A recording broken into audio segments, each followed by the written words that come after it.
Le damos la bienvenida en Platzicon a Hernán Casiari, escritor, editor y fundador de la editorial Orsay y Orsay Audiovisuales. Su actual proyecto es una miniserie. Estoy muy emocionado de estar aquí con ustedes, hablando con un gran amigo, un gran escritor, un escritor de verdad, de los que escriben libros y novelas y los imprimen, pero más importante, un gran blogger, a quien conocí hace muchísimo tiempo, cuando ni siquiera sabía quién era la persona que estaba detrás del Diario de la Mujer Gorda, leyendo historias de Maradona. Así te conocí, Hernán. ¿Cómo estás? Bienvenido. Cristian, un gustazo estar con vos. Y es verdad, nos conocimos en la prehistoria de todas las cosas, creo. Ya a esta altura, después de tantos años, en la prehistoria casi de la literatura digital y de todo lo digital. Así que gracias por la invitación. Literatura digital, qué bonita descripción. O sea, tú escribías en una pantalla para otras pantallas, pero también has tenido una... Tu carrera incluye obras, todo lo que hiciste con Orsay, con la editorial, que seguimos mucho, y más importante, tu comunidad. Pero hoy quería que empezáramos, hoy nos vas a contar unos cuentos, que es lo que tú mejor sabes hacer, y queríamos empezar hablando de esa parte de la prehistoria que yo creo que va a revivir un poco ahora con la Web 3.0, que tiene mucho que ver con la anonimidad. Hoy tú en Facebook eres Hernán Casiari y yo soy Christian Vanderhelst. Pero en aquel entonces podíamos ser lo que quisiéramos, ¿te acuerdas? Sí, éramos nicks, éramos alias, seudónimos. Éramos nicknames y otros más astutos crearon el personaje digital y todos no la creímos. Sí, señor. Sí. Yo en 2003 escribía mi primera novelita por internet de forma anónima y en este caso, como dice Christian, disfrazado de una ama de casa, mercedina, de 52 años, en la que imitaba un poco la voz de mi madre. Yo en ese momento vivía en Barcelona y estaba muy contento con ese nuevo blog. Muchos lectores ya sospechaban que lo que yo escribía no era real, pero otros todavía creían en la existencia verdadera de Mirta Bertotti, la narradora del blog. Para hacerlo un poco más ambiguo, mi protagonista tenía una dirección de correo real, mirtabertotti@hotmail.com, a la que llegaban muchos correos de lectores que le daban ánimos. Vamos, Mirta, porque lo que contaba Mirta es que había perdido su trabajo tanto ella como su marido, los hijos eran drogadictos. Entonces los lectores decían, vamos, fuerza, Mirta. Y yo contestaba esos correos privados. Ay, gracias, corazón, un besote. Lo que yo no sabía es que los lectores habían empezado a convertirse en algo que después entendimos todos, una comunidad. Y llegaban de todas partes del mundo. Nadie conocía el nombre, ni la edad, ni la región de nadie. Pero sí nos presentábamos todos con nuestros seudónimos de internet. Antraxito, El Ángel Gris, Belusita, Ginger, Sebe Bander. Eran gente que no sabíamos quiénes eran. Uno de estos lectores, me acuerdo, se hacía llamar Basdala, con B larga, Basdala. Ese era su seudónimo en internet. Dejaba siempre comentarios correctos y muy bien redactados. Mirta, la narradora del blog, se había encariñado con este lector porque siempre dejaba el primer comentario. Después de cada posteo, este Basdala dejaba un comentario muy correcto, muy bien escrito. Esto que estoy contando tiene que haber pasado entre septiembre y noviembre del año 2003. Un mes después, Basdala desapareció. Esa ausencia en realidad no se notó mucho, porque los lectores de los blogs iban y venían en esa época sin tener un ancla fija. No existía Facebook. No existía la identidad verdadera de ninguno de nosotros. Pasó un mes más y la noche del 22 de enero del año 2004 llegó un mail al correo de mirtabertotti@hotmail.com. Lo firmaba Monse, la hermana del lector Basdala. Después de un saludo frío que daba a entender que Monse escribía esa carta no porque ella quisiera, sino porque tenía la obligación de hacerlo, Monse decía, voy a leer textual este correo electrónico.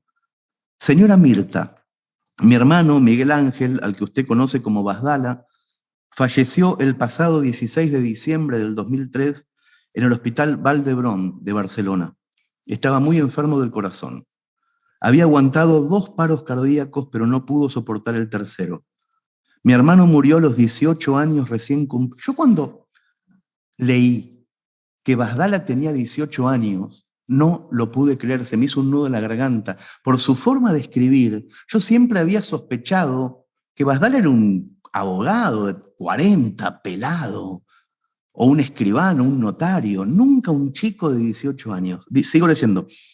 Decía la hermana, murió a los 18 años recién cumplidos con una sonrisa en los labios, con 64 poemas nuevos y maravillosos, uno por día que estuvo ingresado, y con grandes obras a su paso. Mi hermano sabía que iba a morir y dejó varias cartas antes de irse, que fueron encontradas esta semana en su disco rígido. Una para mis padres, otra para mí, una para su médico de cabecera, otra para su novia, y en la última de esas cartas mencionaba tu página web y dejó anotado tu correo electrónico. Una de esas cartas era para ti, Mirta. La he adjuntado a este mail porque creí conveniente cumplir con la última voluntad de mi hermano. Yo solamente entonces vi que había un TXT adjunto al mail de Monse. Le hice doble clic temblando. Igual no lo pude leer enseguida. Yo empecé a llorar en la mitad de la carta de la hermana. Y las lágrimas no me dejaban hacer foco en la carta de Basdala. Te juro, Cristian, que yo entendí más de literatura en esos 5 minutos de conexión digital que en los años analógicos en los que yo había intentado escribir novelas en la máquina de escribir en la casa de mis padres o en mi primer apartamento. La cantidad de veces que yo había intentado encontrar una trama perfecta, una historia narrable, y siempre se me ocurrían idioteces.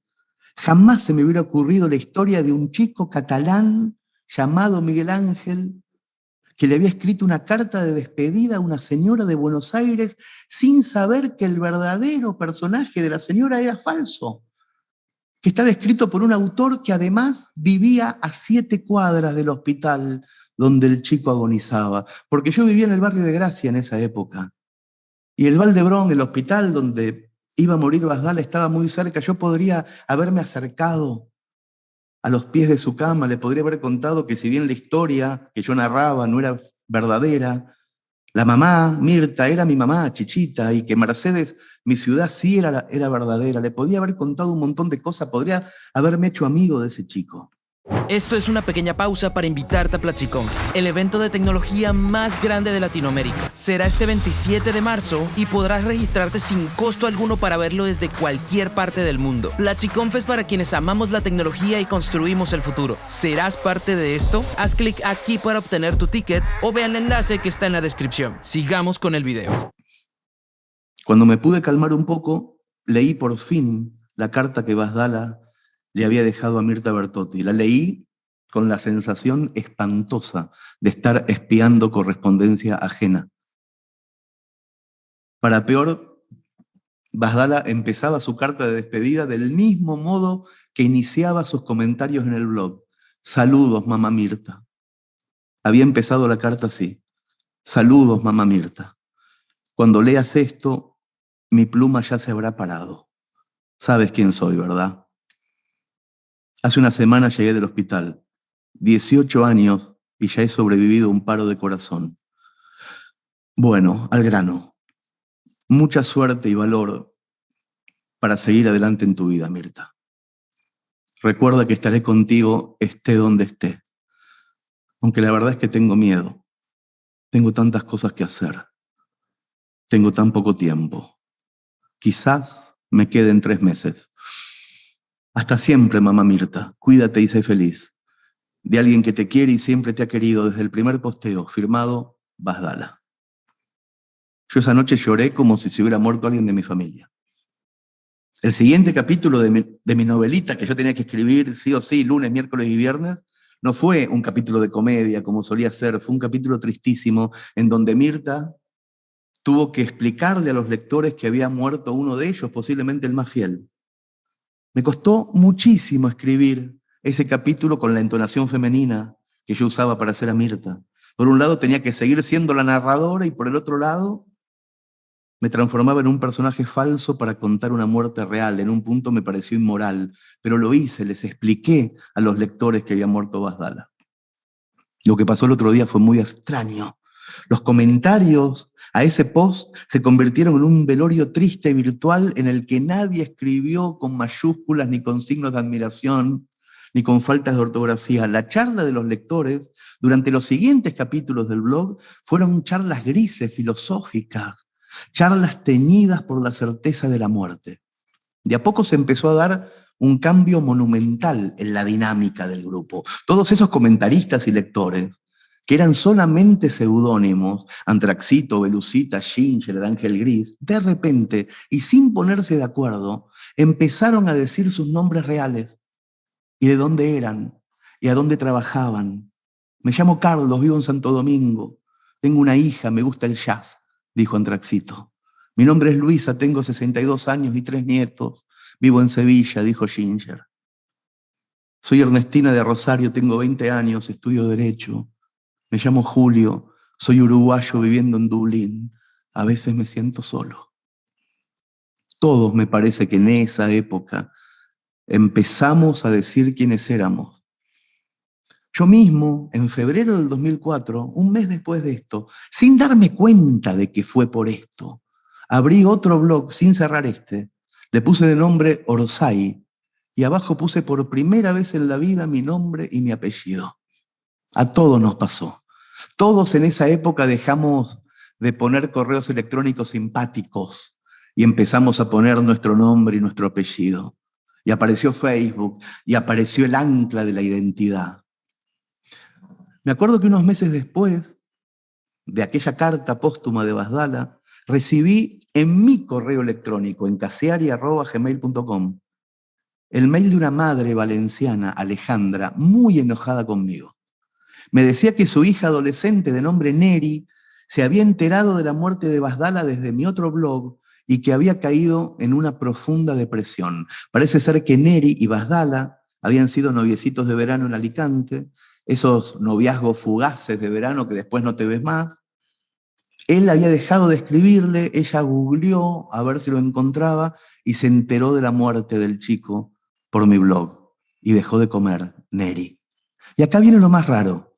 La madre también me decía en su correo electrónico que para sorpresa de ambas, 2 meses después, vimos a Basdala el pasado fin de semana en un centro comercial, vivito y coleando. Eso me decía. Y me echaba la culpa a mí de lo que ella creía que había sido una broma pesada que yo había hecho. Yo primero pensé en un malentendido. Pensé que había 2 seudónimos Basdala, pero la mamá valenciana me dio el nombre del noviecito de la hija. Y el nombre era Miguel Ángel, el mismo nombre que me daba Monse. No podía ser tanta casualidad. Esa fue la primera vez en mi vida, se lo juro, que dudé de la primera carta de Monse.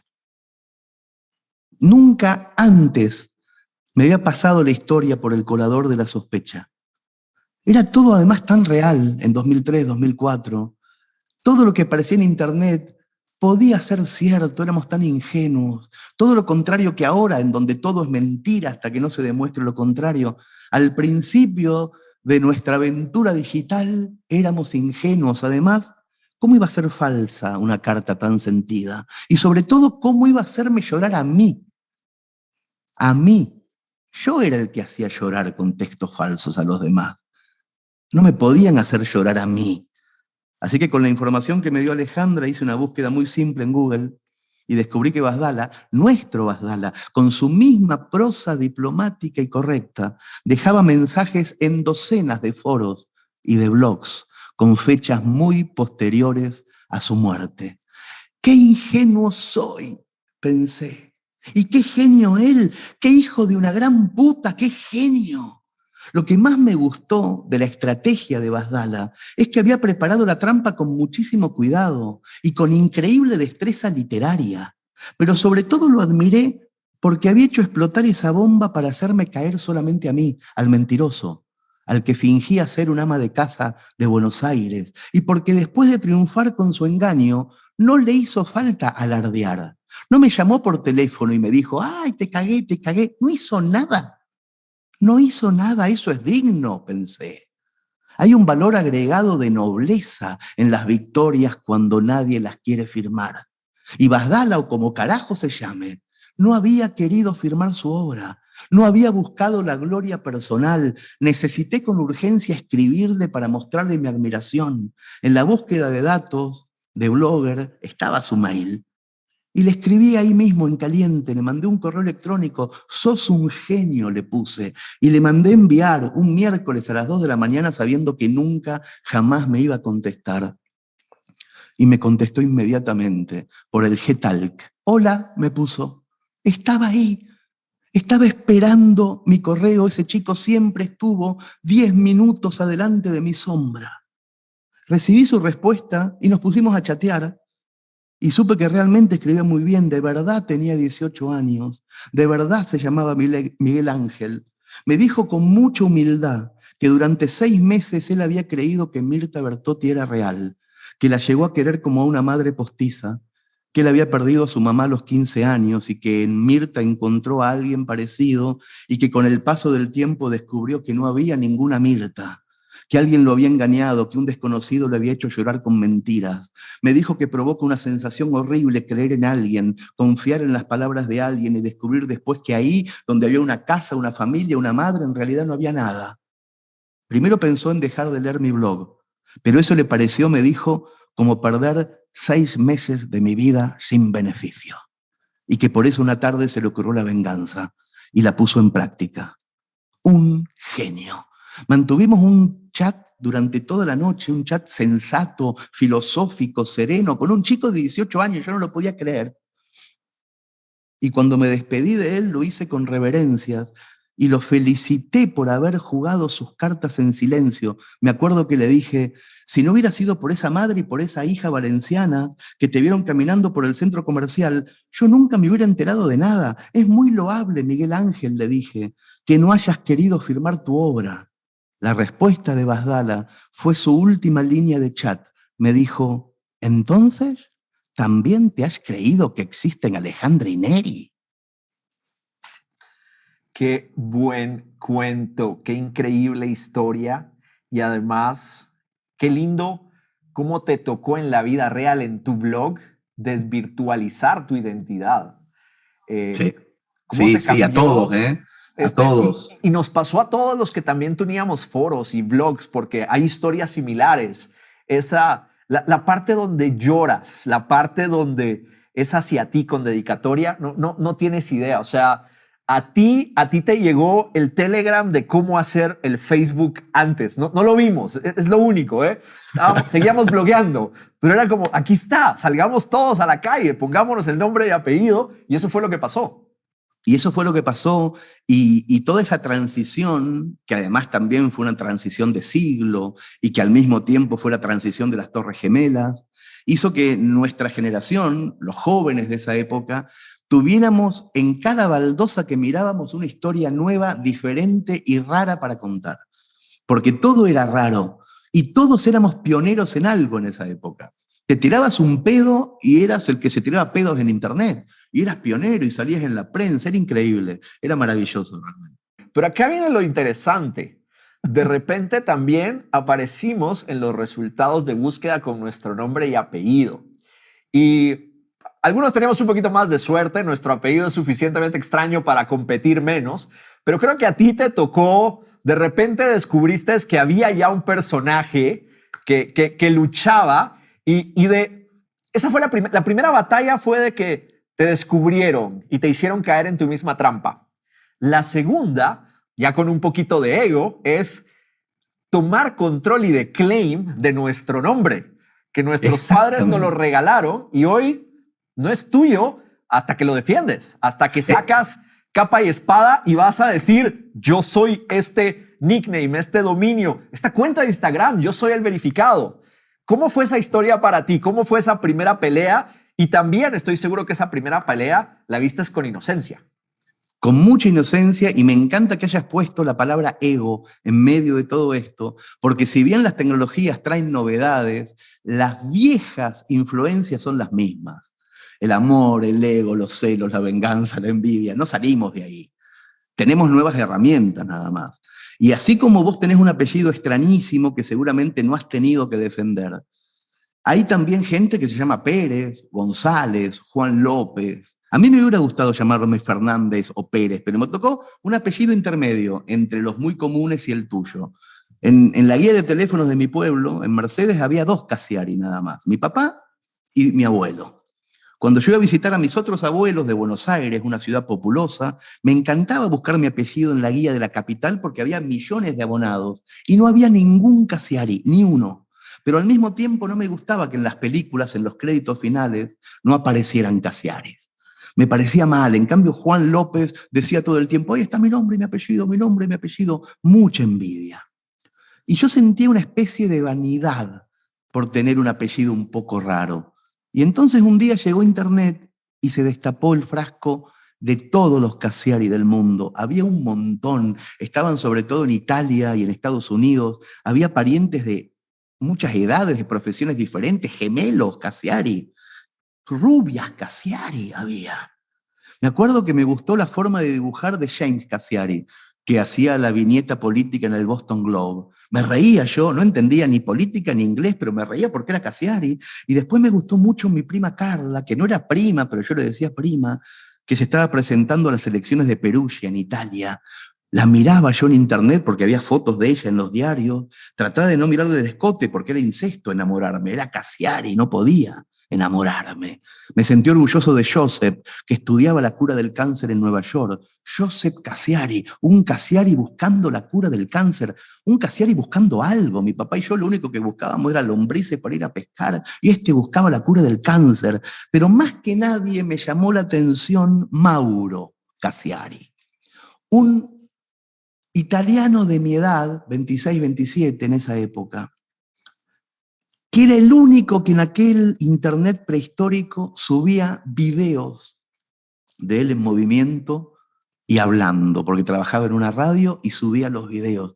Y yo me colgaba mirando sus expresiones, ponía pausa en su mirada y cuando ponía pausa tenía los ojos estrábicos, igual que mi papá. Y cuando a veces hablaba rápido parecía mi abuelo Salvador cuando volvía borracho. Era increíble y tenía mi misma voz pero en otro idioma. Yo creo que habríamos sido amigos, Mauro y yo, si él no hubiera empezado esa guerra territorial estúpida por el correo electrónico. En algún momento del año 99, Mauro sacó una cuenta de Hotmail sin la letra M antes del apellido. Dio de alta el correo genérico casiari@hotmail.com, cagándose en todos, en Joseph, en mí, en Carla, en James, que dibujaba, en todos.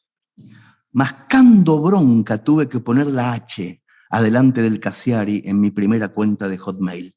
Nunca me gustó mi primera dirección de correo. La usaba con vergüenza, como si fuera un Pérez241@aol.com, como si fuera un Juan García 322.300. Y en cambio él se pavoneaba con su Casiari@a-secas.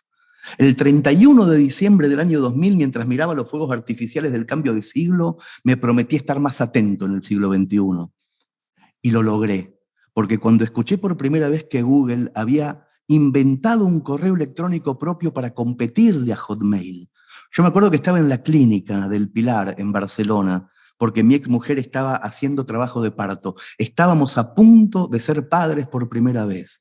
Escuché la noticia por la radio en la clínica mientras estaba en la sala de espera. Era el 15 de abril del 2004. Ese día, al mismo tiempo, nacieron mi hija Nina y Gmail. Mientras mi ex esposa pedía mi presencia con dilatación 8 a los gritos, que venga el padre, pues yo estaba con la filmadora. En ese momento yo estaba en la sala de esperas dándome de alta en el flamante correo de Google con miedo a que Mauro me hubiera ganado de mano. Pero no, esta vez fue más rápido que él. Conseguí vengarme y la cuenta casiari@gmail.com es mía. De hecho, si me llaman ahora o me escriben, suena. Sigo teniéndola. Lo cagué. Me acuerdo que cuando volví a la sala de partos, mi hija ya había nacido. Esa es la mala noticia. No pude ver ese momento. Me la pusieron en brazos. De hecho, mi exmujer creyó que mis lágrimas de felicidad eran por la nena, pero eran por Gmail. Igual besé a mi hija llorando y cuando la sentí cerca por primera vez, ahí sí sentí la paternidad. Me acuerdo que le dije muy despacio al oído, le dije, Nina, cuando tengas Gmail corazón, vas a tener que usar la L antes del apellido porque el genérico lo tengo yo. Igual después me encariñé con la nena. Ya le empecé a cambiar los pañales. Con una mano le cambiaba los pañales y con la otra mano apretaba F5 todo el tiempo para ver a qué correo se había mudado Mauro Cassiari. Porque todos nos fuimos de Hotmail a Gmail en esa época. Menos las viejas, todos nos fuimos a Gmail. Y entonces, cuando él quisiera poner Cassiari en Gmail y le dijeran está registrado por otro, ¿qué iba a poner? M. Cassiari. Soy el otro Cassiari @gmail, Cassiari llegué tarde @gmail, ¿qué iba a poner? Y un día Mauro Cassiari cambió su viejo correo de Hotmail. Es el día de hoy que me cuesta decirlo. Mauro Cassiari se pasó a un correo que era mauro@cassiari.com. Y yo que era ingenuo y que no sabía, digo, ¿qué? ¿Se puede poner tu apellido.com? Y entré a la página web y ya estaba la cara de él. Y de vuelta se cagó en James Cassiari, en Carl, en mí, en Joseph y en todos. Cassiari.com. Empecé a investigar cómo se hacía eso de comprar tunombre.com y vi la parte de atrás de las URLs. Y decía, Mauro Cassiari de Italia compró, tiene una cuenta cassiari.com trianual. Y cuando yo vi trianual, investigué más y supe que tenía que volver a registrarla. Y la había comprado el 27 de octubre del 2005. Y yo me puse la alarma en el teléfono. Y el 27 de octubre del 2008 yo estaba en vela a la noche, con la tarjeta de crédito en la mano, esperando que Mauro Cassiari se olvidara de pagar la cuenta trianual para rapiñársela, pero no, la pagó. 5 minutos antes de que se venciera, la pagó. Y ahí empezó una guerra silenciosa que dura hasta el día de hoy. Yo empecé a comprar todos los suplementos tecnológicos de los diarios, solamente para ver las tendencias de las nuevas aplicaciones y de las nuevas cosas que aparecían en Internet. Me imagino que él hacía lo mismo en su cueva inmunda de Roma. Al mismo tiempo, nuestras carreras laborales empezaron a crecer. Él pasó de ser locutor de radio regional a conductor de la televisión nacional en la RAI. Yo pasé de bloguero a escritor de libros. Él se hizo conocido como integrante del Caiga quien caiga italiano. A mí me fue bien con una obra de teatro muy taquillera. No triunfábamos en nuestros oficios por gusto ni por talento, sino para posicionar mejor el apellido en Google. Yo aparecí primero que él en Wikipedia, lo cagué, pero él salía mejor favorecido en Google Imágenes. Nos dábamos de alta en todas las plataformas nuevas que salían, siempre con nuestro apellido genérico como punta de lanza, como los perros que mean los jardines ajenos del barrio. Él me ganó LinkedIn. Yo esa noche estaba jugando al póker con amigos y me saltó la alerta. Ay, Cassiari en LinkedIn no soy yo. Nunca más jugué al póker, nunca más tuve amigos. Todo el tiempo de mi vida lo dediqué a trabajar el Cassiari genérico. Para nosotros, Mauro y yo, abrir cuentas Cassiari a secas era como comprar acciones. Si alguna de todas esas redes sociales se hacía popular, el madrugador ganaba un nuevo combate. Gracias a mi perseverancia lo pude vencer en 2 batallas fundamentales de la década pasada. Me adelanté en Facebook en mayo del 2006. Soy Cassiari en Facebook. Y disparé primero en Twitter en octubre del 2008. Lo cagué. Cassiari en Twitter es mío. También es verdad que él plantó su bandera en el canal YouTube antes que yo. En YouTube yo soy H. Cassiari y él es el Cassiari a secas. Y yo no quiero entrar a YouTube. Le gané Instagram. Le gané TikTok. Seguimos peleando. Hasta hoy vigilamos al enemigo. Nos peleamos sin hablar. Nunca hablé con él en la vida. Jamás cruzamos un mail. Pero ahí estamos cerrando filas, durmiendo poco, con un ojo abierto. En octubre del 2020, en plena pandemia, fue el día de su pago trianual de la .com. Y yo me quedé de nuevo toda la noche despierto. Yo ya había estado sin dormir el 27 de octubre del 2008, de 2011, de 2014, de 2017. Y ahora era el 2020 y había pandemia. Pero esta vez no estuve solo, haciendo guardia. Mi hija Nina, que ya es grande, me cebaba mates y me daba charla. Los años anteriores ella era chiquita, pero ahora ya entiende cuál es mi misión en la vida, sacarle el Cassiari.com a Mauro. Y estábamos los dos así, mi hija y yo, mirando a ver si pagaba y en un momento pagó. Siempre paga a último momento porque sabe que yo estoy ahí. Y cuando pagó sentí la frustración más grande de la vida. Sentí una frustración que no se puede entender.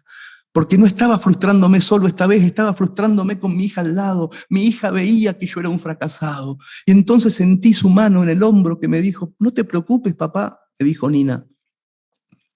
El 27 de octubre del 2023 lo intentamos de nuevo. Y en 2026, si estás viejo o tenés Alzheimer, o en 2029, si estás muerto, yo voy a ser guardia, papá. Yo siempre voy a estar atenta. Yo la miré y le dije, gracias, mi amor. Se me pone la piel de gallina cuando me acuerdo de esta conversación. Gracias, le dije, pero al mirarla me vino a la cabeza que el apellido de Nina es Casiari y que nació nativa digital y que es posesiva y que ya tiene destrezas para navegar en las redes, muchas mejores que yo. Entonces, de golpe, por primera vez, en lugar de los ojos dulces de mi hija, descubrí, acechante, la mirada de un nuevo enemigo. Tienes que apurarte y registrar el NFT del dominio ETH. Tienes que empezar a preocuparte por wallets. No. NFT a full. Espero que Mauro Casiari desconozca todavía las virtudes del NFT. Sí, señor. Te toca. Qué linda batalla. Y a lo largo de estas dos historias, Hernán, nos has emocionado recordando. Lo lindo de estas dos historias es que hoy nos cuentas cómo pasamos de un mundo de mucha privacidad a un mundo totalmente públicos. Y sabes, creo que el ciclo se va a repetir. Yo veo a la nueva generación borrando sus fotos en Instagram, a la nueva generación con nicknames, a las personas inventándose personajes, a los diferentes perfiles que existen. Entonces es curioso cómo nosotros entendemos a esa nueva generación buscando la privacidad y va a haber un nuevo ciclo tecnológico que va a cambiar todo. Va a cambiar todo de nuevo como siempre. Va a cambiar todo de nuevo porque somos cíclicos, porque me da la impresión, a mí también me pasa, Cristian, de ver con cierta ternura a chicos de 17 años en territorios que ya fueron los nuestros, pero con otro discurso, con otra dinámica, con otra velocidad, obviamente, sin dial-up. Inocencia que les permite ser más astutos. Esa sí, completamente. Siempre digo no te quiero contar qué va a pasar porque tu inocencia me da miedo. Lo vas a hacer mejor que yo.